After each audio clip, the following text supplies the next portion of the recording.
जय हिंद बच्चों। इस समय आप लोग महामना इंस्टीट्यूट के यूट्यूब चैनल से जुड़े हुए हैं और इस चैनल में हम आपका स्वागत करते हैं। आज हम लोग क्लास 12 सीबीएसई मैथमेटिक्स एक्सरसाइज 1.1 यानी रिलेशंस एंड फंक्शंस वाले चैप्टर का एक्सरसाइज 1.1 के क्वेश्चन नंबर 1 का हम लोग सेकेंड पार्ट देखेंगे और इन सभी पार्ट को हम लोग अच्छी तरह से समझें, अच्छी तरह से तैयार करें। तो अब जो है हम आपको क्वेश्चन नंबर फर्स्ट का सेकंड पार्ट बताना शुरू कर रहे हैं, लेकिन इसके पहले मैं आपको बता दूं कि अगर आप वीडियो लाइक नहीं किए हैं तो वीडियो को लाइक ज़रूर कर लें और अगर आप चैनल पे नए हैं तो चैनल को सब्सक्राइब कर लें, बेल आइकन को भी प्रेस करें ताकि जितने नए वीडियो बने उनकी सूचना आप तक मिलती रहे और फिर मैक्सिमम स्टूडेंट तक इस वीडियो को शेयर भी करें ताकि मैक्सिमम स्टूडेंट इसका बेनिफिट ले सकें। और अगर किसी प्रकार की कोई दिक्कत समझ में आती है तो आप कमेंट करके हमें बतावें। तो चलिए शुरू करते हैं exercise 1.1 class 12 mathematics CBSE board question number 1 का सेकंड पार्ट।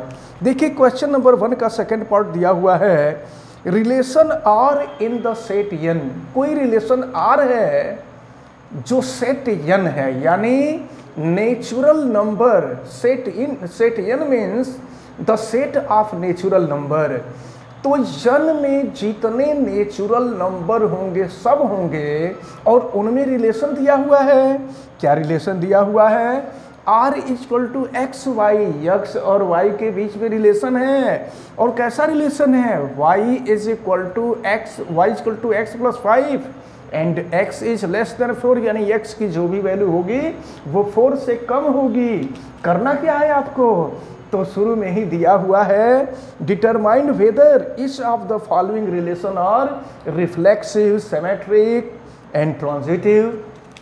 तो हमको जांच करना और जांच करके देखना है कि ये रिलेशन रिफ्लेक्सिव है, सिमेट्रिक है और ट्रांजिटिव है कि नहीं है।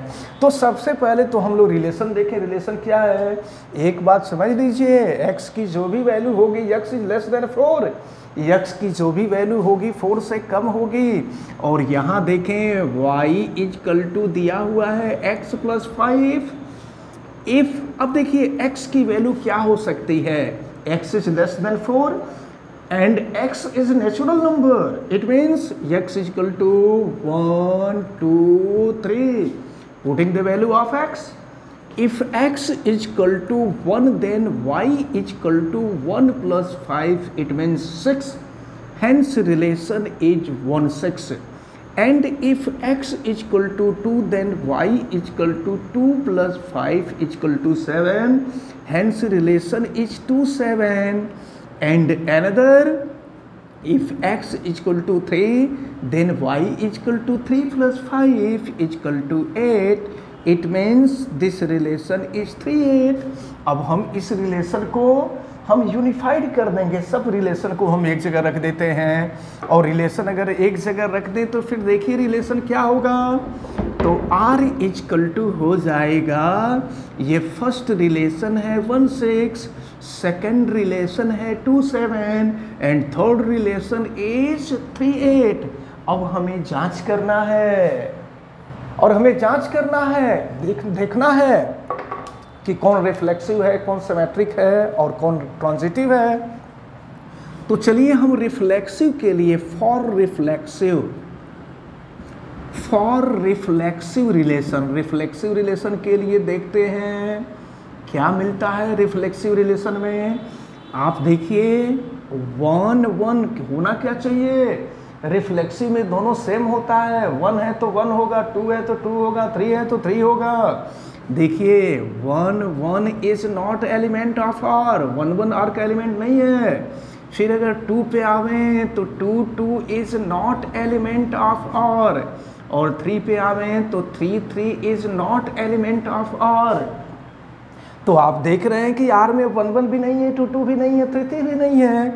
It means the given relation is not a reflexive relation. अब इसके बाद आते हैं सिमेट्रिक के लिए। तो सेकंड में हम देखेंगे फॉर सिमेट्रिक। सिमेट्रिक में क्या होता है? अगर 1, 3 है तो 3, 1 होना चाहिए। देखिए यहाँ 1, 6 है तो 1 6 इज एलिमेंट ऑफ आर। अगर 1 6 इज एलिमेंट ऑफ आर है तो 6 1 भी होना चाहिए, लेकिन 6 1 is not element of R. अब अगर 2 7 पे हम देखें तो 2 7 is element of R, but 7 2 is not element of R. 3 8 is element of R, but 8 3 is not element of R. आप देख रहे हैं कि एक रिलेशन अप्लाई हो रहा है लेकिन सेकंड रिलेशन अप्लाई नहीं हो रहा है।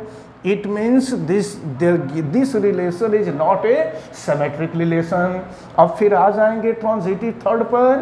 तो चलिए थर्ड हम ट्रांजिटिव देखते हैं, इसको इरेज कर देते हैं और फिर थर्ड पार्ट पे आते हैं ट्रांजिटिव।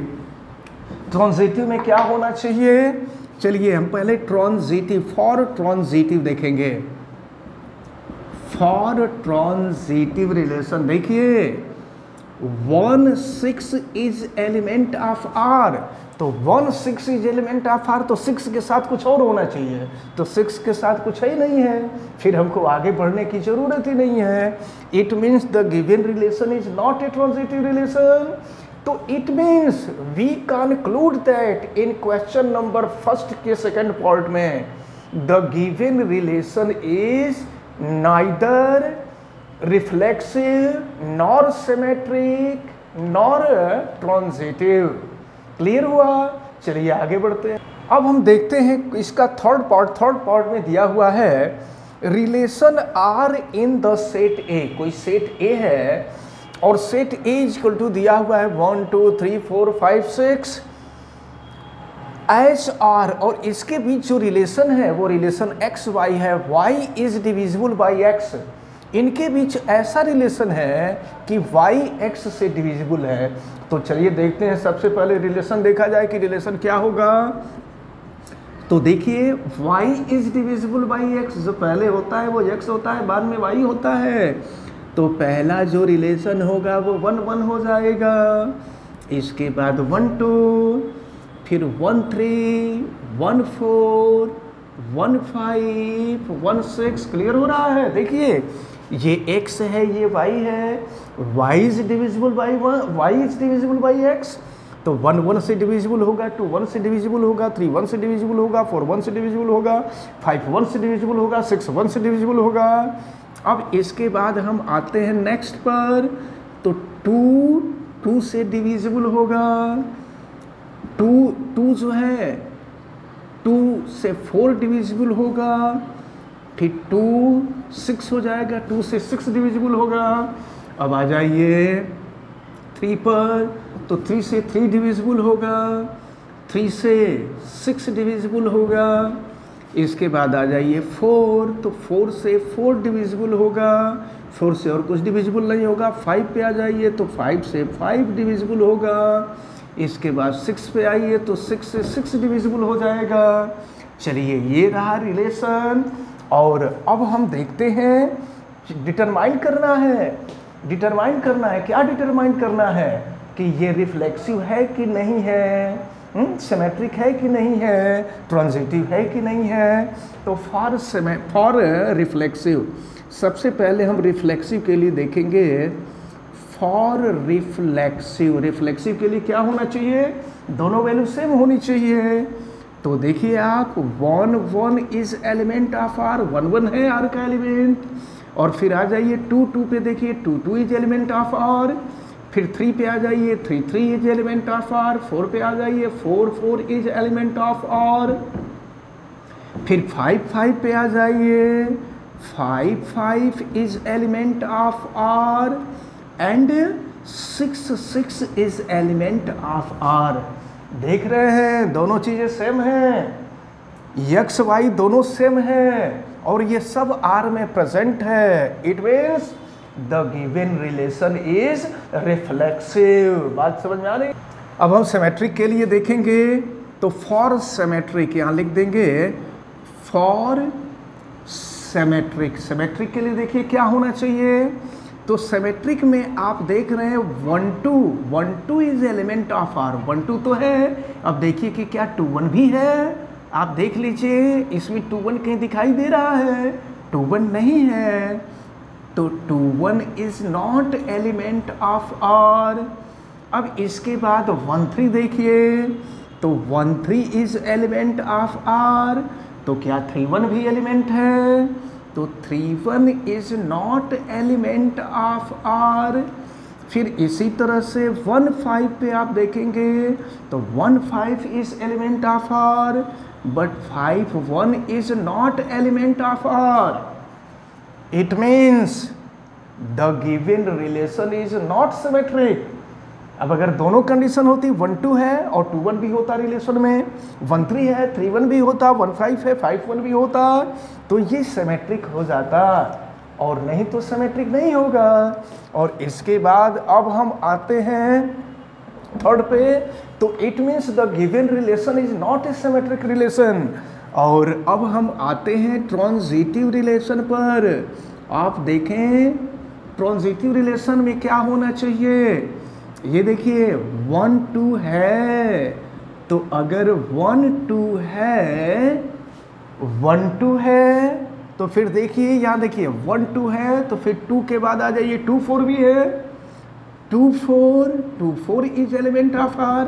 तो अब देखिए अगर 1 2 is element of R, 2 4 is element of R, तो 1 4 भी होना चाहिए। आप जरा देखिए 1 4 है, 1 4 is also the element of R। It means the given relation is transitive relation। तो ये रहा क्वेश्चन नंबर 1 का थर्ड पार्ट, और हमें उम्मीद है कि थर्ड पार्ट भी आपको अच्छी तरह से समझ में आया होगा। आप वीडियो को लाइक जरूर कीजिएगा और चैनल भी सब्सक्राइब कीजिएगा। चलिए आगे बढ़ते हैं, और हम आते हैं इसके फोर्थ पार्ट पे, और देखते हैं कि फोर्थ पार्ट में क्या दिया हुआ है, इसको भी हम समझें। तो फोर्थ पार्ट को देखें, फोर्थ पार्ट में दिया हुआ है फर्स्ट का फोर्थ पार्ट, और फोर्थ पार्ट में दिया हुआ है relation R in the set Z। यहाँ पर सेट Z है, Z means integer, Z integer है, और आपको पता है कि integer there are 3 types of integer. Integer positive भी होता है, नेगेटिव भी होता है, और जीरो भी होता है। तो चलिए of all integers defined as, define किया गया है इंटीजर को, तो इंटीजर के बीच जो रिलेशन है उस रिलेशन को डिफाइन किया गया है। यहाँ लिखा गया है एक्स वाई, और such that X minus Y is an integer, X minus Y integer है। तो चलिए ज़रा ध्यानपूर्वक देखें, हम लोगों को देखना है कि ये रिलेशन सिमेट्रिक है कि नहीं, सॉरी ये रिलेशन रिफ्लेक्सिव है कि नहीं है, सिमेट्रिक है कि नहीं है, और फिर हम लोगों को ये भी देखना है कि ये ट्रांजिटिव है कि नहीं है। तो चलिए अब रिलेशन में क्या होना चाहिए, 1 1 दोनों सेम होना चाहिए।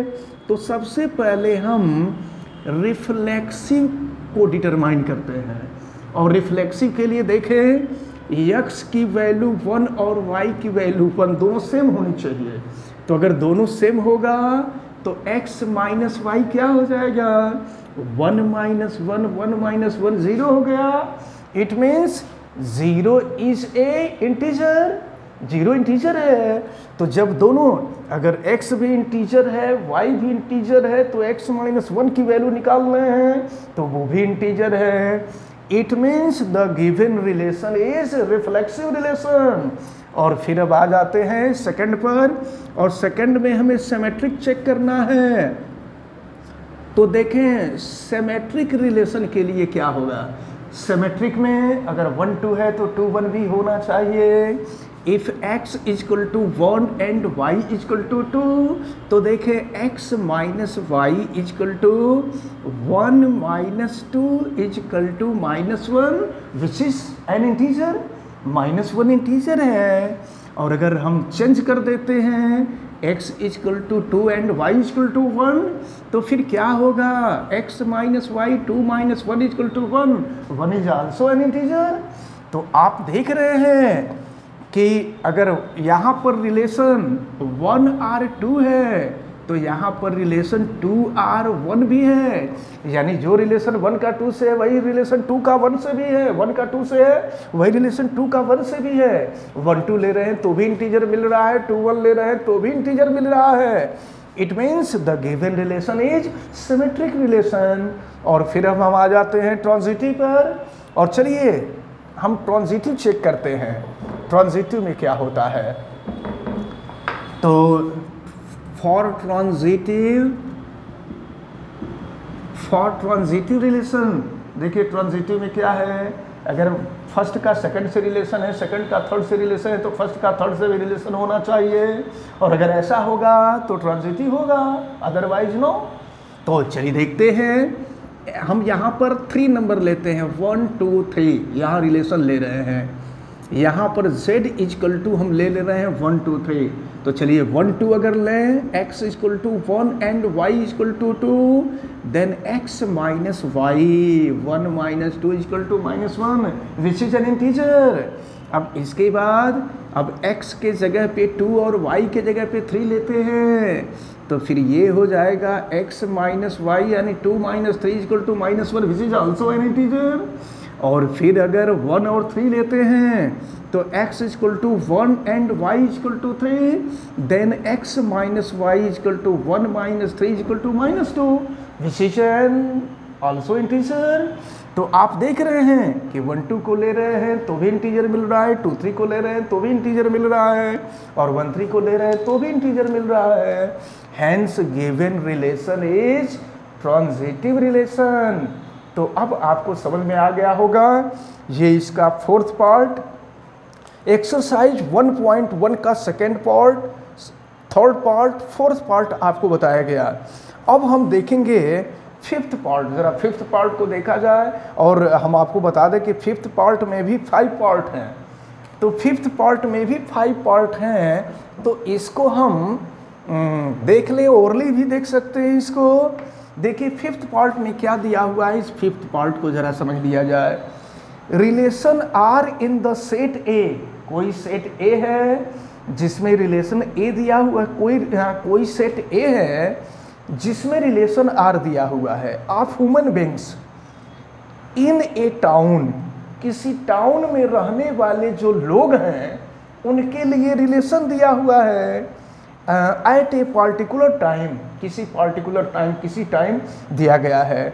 और देखिए फर्स्ट में क्या दिया हुआ है, फर्स्ट में दिया हुआ है कि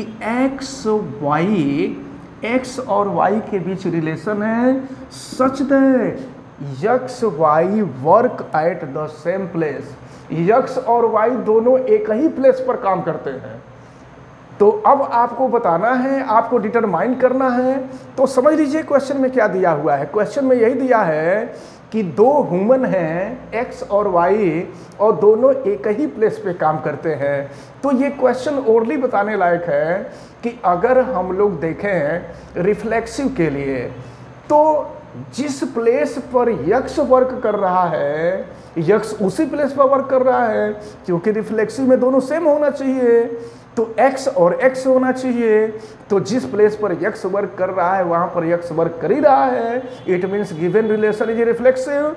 अब इसके बाद आ जाइए सिमेट्रिक पर, तो सिमेट्रिक में क्या होना चाहिए। अब देखिए x y 2 मैन है, तो अगर दोनों एक वन ही प्लेस पर वर्क करते हैं, तो जहाँ x वर्क करता है वहाँ y वर्क करेगा, तो निश्चित रूप से जहाँ y वर्क करेगा वहाँ x भी वर्क करेगा। It means the given relation is symmetric relation. अब ट्रांजिटिव पे आ जाइए, तो ट्रांजिटिव में अगर हम ले लेते हैं कि 3 ह्यूमन हैं, x है, y है, z है, x और y एक ही प्लेस पे वर्क करते हैं, y z भी एक ही प्लेस पर वर्क करते हैं, तो x z भी एक ही वर्क पर प्लेस करेंगे। तो इसका मतलब ये हुआ कि ये जो रिलेशन था ये ट्रांजिटिव रिलेशन भी था। अब इसी तरह से हम इसका अगर बी पार्ट देखें, तो बी पार्ट में दिया हुआ है relation r equal to X Y, x and y live in the same locality, x और y दोनों एक ही स्थान पे रहते हैं। तो अगर एक ही स्थान पे रहते हैं, सेम लोकेलिटी में रहते हैं, तो जहाँ x रहेगा x वहाँ रहेगा ही। It means the given relation is reflexive relation. और इसके बाद आप देखिए, अगर 2 लोग हों, दो लोग एक ही लोकेलिटी में रहते हैं तो जिस स्थान पे, जिस प्लेस पे वन पर्सन रह रहा है वहीं सेकंड पर्सन भी रहेगा, और जहाँ सेकंड पर्सन रह रहा है वहाँ फर्स्ट पर्सन ही रहेगा। तो ये रिलेशन सिमेट्रिक भी हो जाएगा। और अगर ट्रांजिटिव पे आ जाए तो ट्रांजिटिव में अगर तीन लोग हों, एक ही लोकेलिटी में रहते हों, तो जहाँ जिस लोकेलिटी में पहला रह रहा है उसी लोकेलिटी में दूसरा भी रहेगा, और जहाँ दूसरा रह रहा है वहाँ तीसरा भी रहेगा, और फिर पहला और तीसरा दोनों एक ही लोकेलिटी में रहेंगे। तो it means this relation is also a transitive relation. और अब इसके बाद देखते हैं इसका जो सी पार्ट दिया हुआ है r equal to X Y, और यहाँ रिलेशन दिया हुआ है x is exactly 7 centimetre taller than y। X जो है y से 7 सेंटीमीटर टॉलर है। अच्छा एक चीज बताइए कि क्या ऐसा हो सकता है कि कोई व्यक्ति खुद से बड़ा हो? ऐसा नहीं हो सकता। It means this relation is not a reflexive relation. अब अगर मान लीजिए दो लोग हों, अगर पहला व्यक्ति दूसरे से 7 सेंटीमीटर टॉलर है तो क्या दूसरा, अगर पहला दूसरे से टॉलर है तो क्या दूसरा भी पहले से टॉलर होगा? ऐसा नहीं हो सकता। It means this relation is not symmetric relation. अब इसके बाद अगर 3 पर्सन को हम लें, सपोज कीजिए पहले से दूसरा 7 सेंटीमीटर टॉलर है, दूसरे से थर्ड जो है वो 7 सेंटीमीटर टॉलर है, तो क्या पहले से थर्ड 7 सेंटीमीटर टॉलर होगा? ऐसा नहीं होगा। तो it means this relation is not a transitive relation. और फिर इसका जो डी पार्ट है दिया है, डी पार्ट में क्या दिया है देखिए, काफ़ी इंटरेस्टेड चीज़ें हैं। X Y such that X is wife of Y, X जो है वाई की वाइफ है। अच्छा एक चीज बताइए, क्या कोई भी हो खुद की वाइफ हो सकता है? ऐसा नहीं होगा, तो रिफ्लेक्सिव नहीं होगा। अब मान लीजिए दो लोग हैं, पहला दूसरे का वाइफ है, तो क्या दूसरा भी पहले का वाइफ हो सकता है? ऐसा भी नहीं होगा। तो इसका मतलब कि ये रिलेशन सिमेट्रिक भी नहीं होगा। और ट्रांजिटिव में आ जाइए, अब 3 लोग हैं, पहले की पत्नी दूसरी है, दूसरे की पत्नी तीसरी है, तो पहले की पत्नी तीसरी हो जाएगी? ऐसा नहीं हो सकता ना। अब कम से कम हमारे इंडिया में तो नहीं हो सकता। तो अब जो है ये रिलेशन जो है न तो सिमेट्रिक है, न तो रिफ्लेक्सिव है, न सिमेट्रिक है, और न ही ट्रांजिटिव है। और इसके बाद एक रिलेशन और है, देखा जाए ई पार्ट, और equal to X Y, X is father of Y, X Y का फादर है। तो एक चीज बताइए जरा, रिफ्लेक्सिव के लिए जांच चेक किया जाए कि कोई भी व्यक्ति खुद का बाप हो सकता है? नहीं होगा। तो इसका मतलब रिफ्लेक्सिव नहीं है। अब 2 लोग हैं, पहला दूसरे का बाप है, तो क्या दूसरा पहले का बाप हो जाएगा? ऐसा नहीं हो सकता। अब 3 लोग हैं, पहले का बाप दूसरा है, दूसरे का बाप तीसरा है, तो क्या पहले का तीसरा बाप होगा? नहीं होगा। तो इसलिए hence this relation is not, this relation is not a reflexive, nor symmetric, nor transitive। ठीक है, तो ये क्वेश्चन नंबर 1 के जो 5 पार्ट हैं, ये 5 पार्ट समाप्त होते हैं। और हमें उम्मीद है कि ये क्वेश्चन सब आपको बहुत अच्छी तरह से समझ में आए होंगे। इनको अच्छी तरह से तैयार करते जाइएगा और वीडियो को लाइक ज़रूर कीजिएगा, और इस वीडियो को मैक्सिमम स्टूडेंट तक आप शेयर भी कीजिएगा। और अगर चैनल को सब्सक्राइब नहीं किए हैं तो चैनल को सब्सक्राइब भी कीजिएगा, बेल आइकन को भी प्रेस कीजिएगा। और अगर किसी भी प्रकार की आपको दिक्कत हो रही हो तो आप कमेंट करके हमें ज़रूर बताइएगा। आप सभी लोगों का बहुत बहुत धन्यवाद। जय हिंद।